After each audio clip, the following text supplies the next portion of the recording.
Halo teman-teman, jumpa lagi bersama Asiri, alur singkat cerita film. Film yang dibahas kali ini berjudul Joy yang dirilis pada tahun 2015. Film ini diangkat dari sebuah kisah nyata yang mengisahkan tentang perjuangan keras seorang janda muda yang sangat kreatif dan inovatif sehingga dia menciptakan sebuah alat yang sangat berguna sampai sekarang. Seperti apakah kisahnya? Daripada membuat kalian semakin penasaran, langsung saja ke alur ceritanya.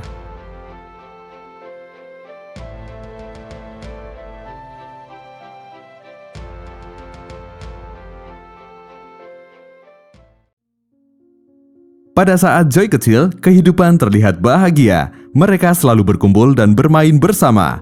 Dia tinggal bersama ayah, ibu, dan neneknya serta saudara tirinya yang bernama Peggy. Bahkan, dia memiliki teman dekat bernama Jackie yang selalu bermain bersamanya. Dari kecil, Joy sudah memiliki daya cipta yang tinggi, yaitu menciptakan sesuatu karya yang baru. Maybe they'd invite me over because of the things that I made. No, I don't need a prince. This is a special power. Ketika Joy telah dewasa, dia dipertemukan dengan seorang pria tampan bernama Anthony, pria keturunan Venezuela yang memiliki hobi bernyanyi. Kemudian mereka menikah dan memiliki 2 orang anak, namun pada akhirnya hubungan mereka harus berakhir dengan perceraian karena Joy sudah tidak bisa menghadapi kelakuan Tony yang malas-malasan bekerja, bahkan dia tidak sanggup mengurusi anaknya. Dia hanya selalu berhayal menjadi penyanyi terkenal, sehingga Joy merasa berat untuk menanggung semua urusan rumah tangganya. Meskipun demikian, Anthony masih menyukai Joy dan uniknya setelah perceraian itu, dia tinggal di basement rumah Joy. Perceraian itu juga terjadi pada orang tua Joy. Ayah Joy yang memiliki bengkel pergi meninggalkan ibunya dan menikah dengan wanita lain. Semenjak perceraian itu, ibu Joy mengalami depresi. Kegiatan yang dilakukan ibu Joy hanya sibuk menonton sinetron di televisinya. Pada suatu hari, Joy menemukan kalung anjing ciptaannya yang memiliki keunikan beda dari kalung pada umumnya. Namun, hal itu membuka luka lama Joy karena barang ciptaannya itu telah diklaim oleh perusahaan lain karena dia terlambat mematenkan barang tersebut. Pada saat itu, Joy bekerja sebagai agen pemesanan maskapai penerbangan. Namun, pekerjaannya tak bertahan lama. Dia harus dipecat dengan alasan perusahaan tempat dia bekerja sedang ada pengurangan karyawan. Permasalahan Joy bertambah rumit ketika ayahnya yang sudah 2 tahun menikah dengan wanita lain mengalami perceraian kembali. Dia pun diantarkan pulang ke rumah Joy oleh Sharon, mantan istri baru ayahnya. Joy pun merasa terkejut karena ayahnya harus tinggal di rumahnya, di mana rumah yang ditinggali sudah tidak ada tempat untuk ayahnya tidur. Selain itu, permasalahan pasca perceraian yang dialami ibunya belum sepenuhnya pulih. Hal itu terbukti karena baru saja ayahnya Joy datang, ayah dan ibu Joy langsung terlibat pertengkaran hingga sang ayah memecahkan beberapa barang. Cherry, Stop. like this? Dad, no! How's that? Disturbed me. The great disturber. Meski begitu, Joy tetap menerima ayahnya dan menempatkan ayahnya untuk tinggal di basement bersama Anthony. Di basement, Tony sedang berlatih bernyanyi. Melihat mantan mertuanya datang, Tony memperlihatkan ketidaksukaannya kepada mantan mertuanya itu hingga keributan di antara keduanya pun terjadi. Joy sampai terpaksa mengambil tisu gulung untuk membatasi area tidur di antara keduanya. Rudy, you see this? This microphone here? I'm leaving. Please try not to kill each other while I'm gone. Di sini kita flashback sejenak. Joy dan Tony bertemu di sebuah pesta. Pada acara itu, Joy terpukau dengan penampilan Tony dalam bernyanyi. Selanjutnya mereka berlanjut untuk mengobrol. Tony menyampaikan obsesinya menjadi penyanyi terkenal. Hal itu membuat Joy semakin terkesima karena tidak seperti kehidupan yang monoton. Hal itu membuat Joy jatuh cinta pada Tony dan semenjak itu mereka berpacaran dan menikah.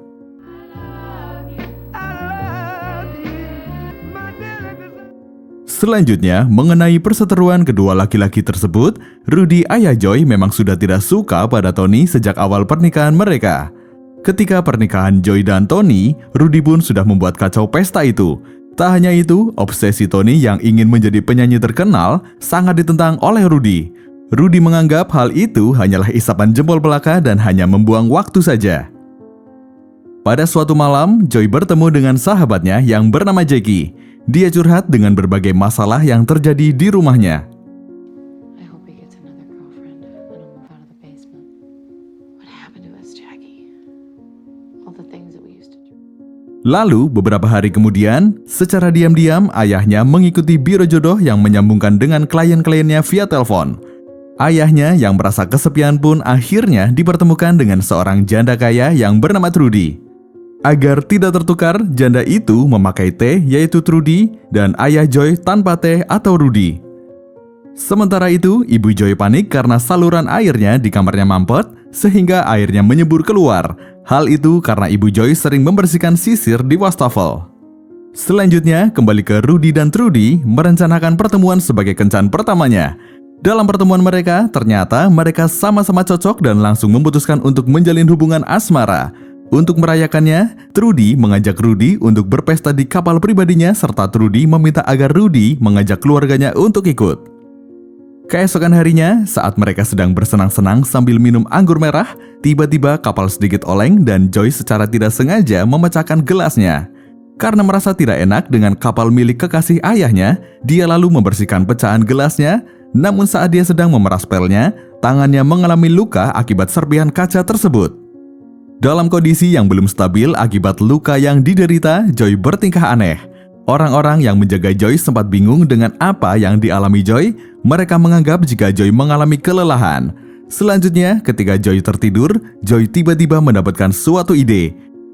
Dalam kondisi setengah sadar, dia merasa bertemu dengan Joy pada masa kecilnya yang memiliki potensi menciptakan sesuatu yang baru. Namun Joy kecil mengingatkan Joy besar jika dia selama 17 tahun terakhir, dia menyia-nyiakan hal tersebut. Joy yang terbangun tiba-tiba meminta Tony, mantan suaminya yang kini masih tinggal di rumahnya, meminta untuk segera pindah karena mereka telah bercerai dan tidak baik jika masih tinggal satu rumah. Hal seperti itu juga Joy katakan pada sang ayah untuk segera pindah karena sang ayah sudah bercerai dengan ibunya, maka tidak baik mereka masih tinggal satu rumah.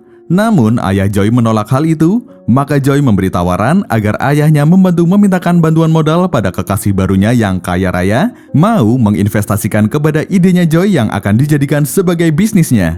Setelah itu, Joy tidak mau menyia-nyiakan idenya tersebut, dia langsung menuangkan dalam bentuk gambar. Setelah ayahnya mengobrol kepada kekasih barunya, Joy kemudian diundang untuk menjelaskan idenya tersebut, yaitu pel yang bernama Miracle Mop, sebuah alat pel di mana memerasnya tidak menggunakan dengan tangan, tapi sudah menggunakan tuas mekanis dan dapat memeras sendiri. Namun, karena mereka masih bingung dengan penjelasan yang hanya berupa gambar, Joy pun harus membuatnya menggunakan alat seadanya terlebih dahulu dengan bantuan karyawan ayahnya. So, you help me figure this out. I know that it has to be well. 1, 2. Setelah itu, Joy kembali menjelaskan kepada Trudy dan ayahnya, tapi untuk mendapatkan investasi dari Trudy tidak semudah yang dibayangkan. Trudy ingin mengetahui seberapa pintarnya Joy dalam mengelola bisnisnya dengan mengajukan beberapa pertanyaan kepadanya. Pertama, di mana Joy sekolah dulu. Kedua, prestasi apa yang didapatkan ketika di sekolahnya dulu. Dan pertanyaan ketika apabila di dalam suatu ruangan hanya ada dia dan lawan bisnisnya serta sebuah pistol, apakah dia mau menembak lawan bisnisnya itu? Joy menjawab semua pertanyaan itu, termasuk dia akan mengambil pistolnya. Setelah itu, Trudy akhirnya siap untuk menginvestasikan uangnya sebagai modal bisnis yang akan dijalankan oleh Joy. Selain itu, ayahnya pun mempersilahkan bengkelnya untuk melakukan proses produksi. I pick up the gun. We're supposed to pay him a royalty on the patent as a protection. Stop shopping. It's the cheapest. So, but is that That's how normal? he made his money. Kemudian, Joy mulai memproduksi pelnya. Setelah itu, Joy mencoba menjualnya dan menawarkan ke setiap toko yang menjual peralatan rumah tangga dengan harga $20, namun beberapa toko menolaknya, bahkan dia sempat dihina dan diusir, padahal produk Joy merupakan pel pertama yang didesain untuk mempermudah dalam penggunaannya. Hal itu karena dalam bisnis, hal itu tidak menguntungkan. Para owner lebih suka pelanggan membeli dengan harga $5 sebanyak 100 kali daripada pelanggan membeli $20 tapi hanya sekali. Oleh karena itu, Joy mencoba berjualan sendiri di halaman parkir swalayan ditemani oleh putrinya dan Jackie, teman dekatnya. Tetapi masih saja belum ada yang membeli, bahkan dia diusir oleh pihak keamanan karena berjualan tanpa izin. Did we break the law? No, we're leaving. We're leaving. Pay for them, please. I won't come back, but you don't have to take my stuff. Daughter, what kind of parent are you, huh? Yeah, Tony, enough. Hey, Melihat perjuangan Joy, Anthony merasa simpati atas kerja kerasnya. Kemudian Anthony mengajak Joy menemui teman dekatnya. Dia bernama Neil Walker. Neil merupakan orang yang mengelola stasiun televisi dan mengelola Walmart, yaitu perusahaan yang bergerak di bidang pengoperasian jaringan department store atau acara home shopping. Di kantornya, Neil meminta Joy untuk mempresentasikan produknya dan memperagakan bagaimana alat pelnya terbuat dari katun lembut yang menyerap air, dapat diperas secara otomatis atau tanpa disentuh dan dapat dilepaskan untuk dicuci di mesin cuci. Pada awalnya, beberapa rekan Neil terkesan menertawakan temuan Joy itu. Namun, Neil mencoba memberi apresiasi dan setelah mendengar penjelasan produk Joy, Neil pun tertarik dan meminta Joy untuk memproduksi produknya 50.000 unit untuk dijual di salah satu program televisi miliknya, yakni acara home shopping. Into the kitchen, where your family eats, where you feed your children. Can you make 50,000 of these mops by next week? Mendengar itu, Joy sangat senang, bahkan dia kagum setelah dia diajak oleh Neil melihat penjualan di program televisi itu yang berhasil menjual produk lain di atas 25.000 unit. Watch this. Cindy's gonna lay this down, right? Watch the calls, come on. Calls. Those are coming in. Keep your actual sales, Joy. Number 25,000. Neil berusaha menyemangati Joy jika produknya juga bisa terjual sebanyak itu. Setelah itu, Joy memutuskan untuk meminjam uang kembali kepada Trudy. Awalnya, Trudy menolaknya karena Joy masih memiliki hutang yang belum dibayar. Setelah beberapa jam berunding, Trudy meminta rumahnya sebagai jaminan, dan akhirnya mereka sepakat dan Trudy meminjamkannya. Setelah itu, Joy segera memproduksi barang sesuai dengan yang diminta oleh Neil. Singkat cerita, semua keluarga Joy berkumpul untuk menyaksikan produk Joy yang akan diiklankan di program televisi. Mereka sangat menanti penjualannya akan banyak, namun setelah produknya dipromosikan, tidak ada satupun pelanggan yang berminat untuk membelinya. Joy sangatlah sedih karena sudah menghabiskan semua uangnya demi bisnisnya. Here's what we're gonna do. Former star from Falcon Crest and Dynasty, and she's wearing the black. Dia lalu menelpon Neil meminta ganti rugi karena Neil sudah menyuruhnya untuk memproduksi 50.000 unit, namun dalam kontraknya, perusahaan tersebut tidak tertulis jika sisa barang yang tidak terjual akan diganti sepenuhnya. Setelah melalui negosiasi, pihak perusahaan hanya akan mengganti sepertiga modalnya saja. Meskipun demikian, Joy tidak menyerah sama sekali. Dia mendatangi kantor Neil untuk meminta satu kesempatan lagi agar dia sendiri yang akan mempromosikan produknya di dalam program televisi tersebut. Neil pada awalnya ragu dengan kemampuan Joy karena dia tidak terbiasa di depan kamera, tapi akhirnya Neil setuju dengan permintaan itu. Kemudian Joy diantar ke ruang ganti untuk make up seperti layaknya presenter, namun Joy merasa tak nyaman dengan hal itu dan ingin tampil sebagai dirinya sendiri. Dia merasa lebih nyaman dengan tampil apa adanya. That's who I am. I want to go on as me. Wow, you look great. Good luck today. Oh, thank you. Acara home shopping pun dimulai. Joy nampak gugup, diam dan tak mampu berkata apa-apa. Hal itu membuat Neil panik, namun tiba-tiba ada telepon berbunyi untuk menanyakan alat pel tersebut. Ternyata yang menelpon itu adalah Jackie, teman Joy yang berpura-pura untuk memancing Joy berbicara mengenai produknya. Seketika itu, Joy langsung lancar berbicara untuk mempromosikan alat pel tersebut. Tanpa diduga, pemesanan melesat hingga 47.000 unit alat pel yang dipesan pada episode pertama. Tangis haru menyelimuti kebahagiaan Joy. The phones are ringing. The phones are ringing. Oh my God, I haven't even told you about my personal favorite feature, which is the removal.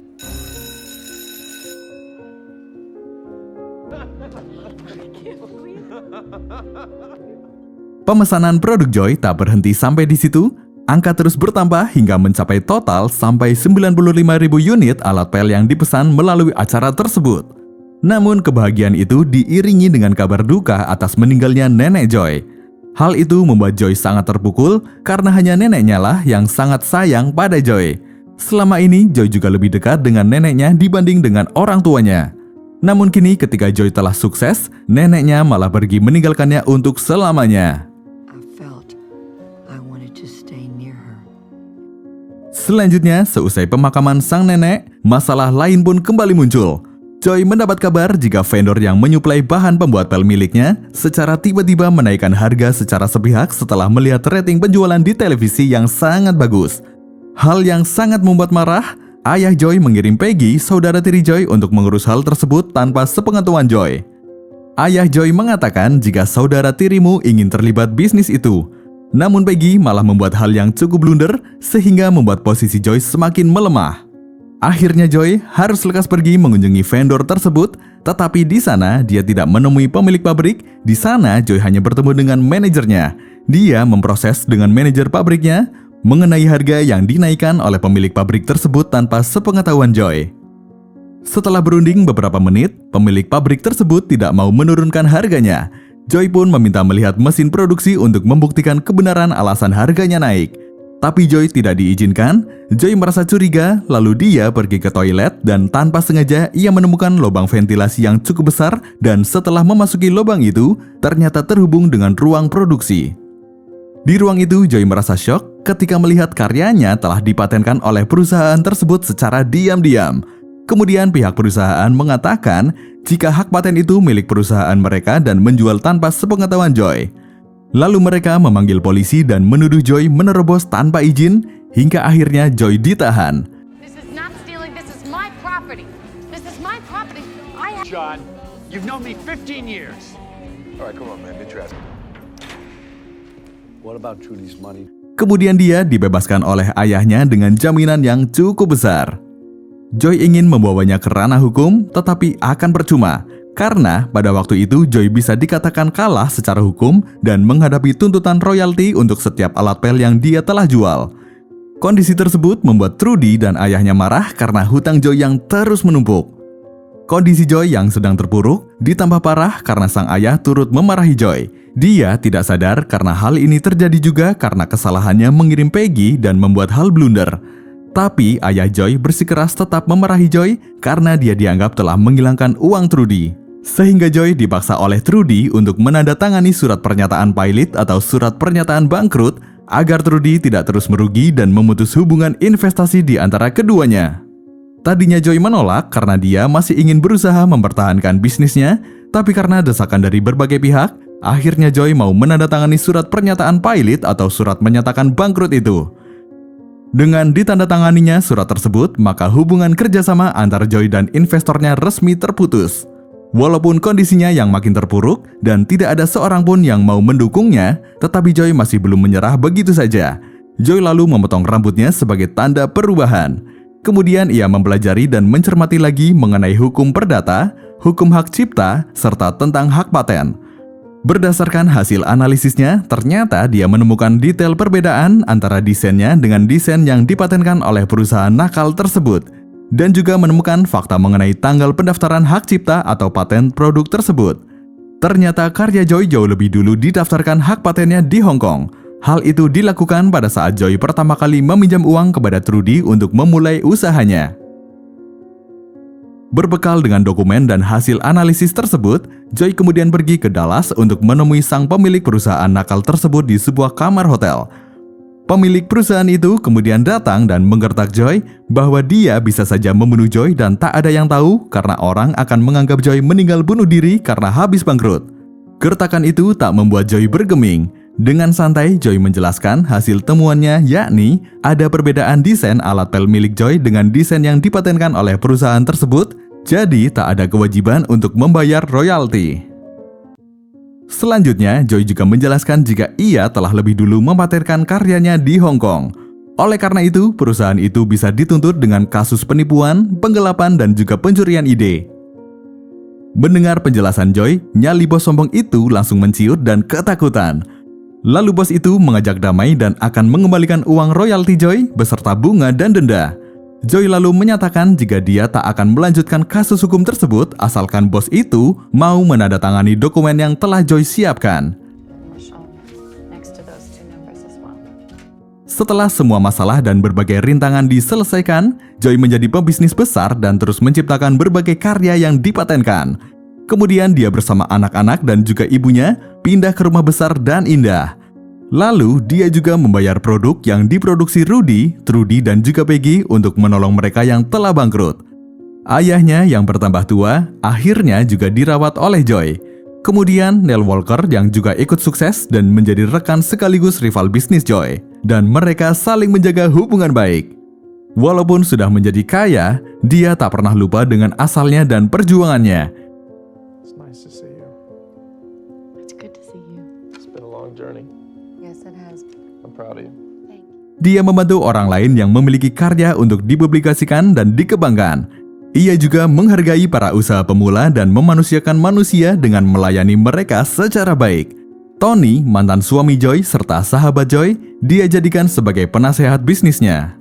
Film ini mengajarkan pada kita bahwa untuk menjadi sukses tidaklah mudah, penuh rintangan, jatuh bangun, lelah dan rasa sakit yang harus dilalui, serta kegigihan dalam berusaha, tangguh ketika mendapatkan cobaan, kemudian bersabar untuk mencapai itu semua.